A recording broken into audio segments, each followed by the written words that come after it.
Hi folks, we're looking here at an uncertainty plot of 2012 DA14. You may have heard of this asteroid recently in the news. There's been a little bit of sensational journalism going on with this asteroid, some claiming that it's a threat to hit us in February 15th, 2013, and that's actually the point in time we're looking at now.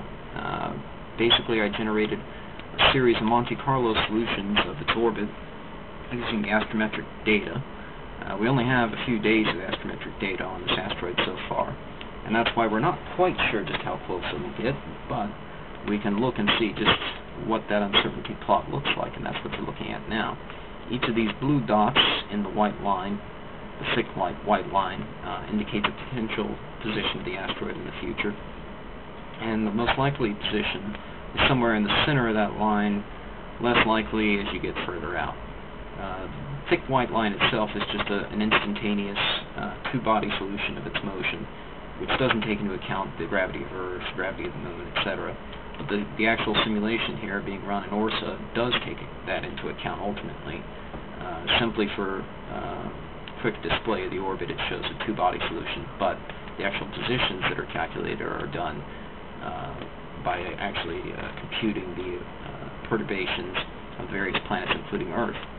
So as we step it up here, as we step the time forward, you can see the center of the line starts to bend up towards Earth. That's because the closer the asteroid is to Earth, the more its orbit will be perturbed by Earth. Since we're not quite sure just how close it will be, we're not quite sure how much it's going to be perturbed, which is why it's difficult to project, 40, 50 years into the future what the orbit's going to be just on a few days of observational data. But the asteroid will continue to be monitored and will continue to refine the orbital determination. But already we can say that no, it's not going to hit us in 2013. The uncertainty plot here, you see here, gets close, but it misses us.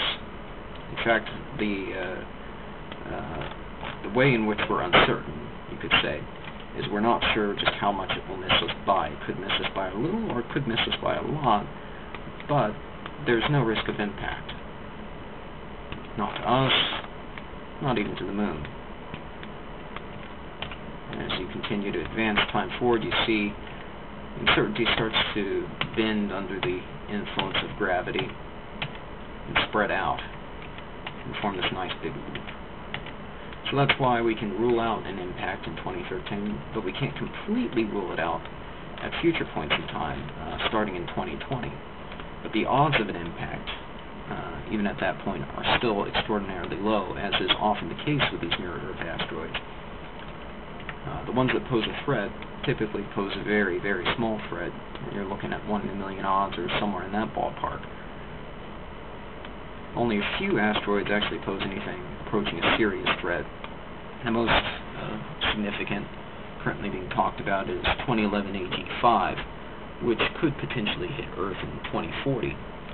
The odds on that are still quite low, but much more significant than this asteroid or most others that you can find, just about any other that you can find. The risk of impact in 2040 for that asteroid is orders of magnitude greater, just for that one impact, compared to this asteroid if you summed up the odds of every single potential impact over the next 50 years. That's why there are some who are urging NASA to at least start thinking about what it would take to deflect 2011 AG5 if it became necessary. The next viewing opportunity for that asteroid isn't until September of next year, and we have to wait until then to start collecting more observations. That's how we refine these orbital solutions and shrink this uncertainty region, is by collecting more observations and throwing that into the computations and calculations of the orbit. And those observations are submitted not just by professional astronomers, but amateurs as well.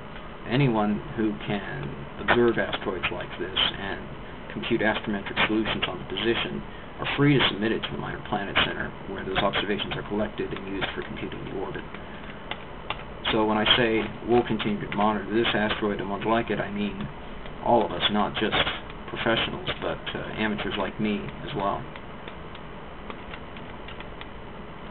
So as you can see, once again, this asteroid not going to hit us in 2013.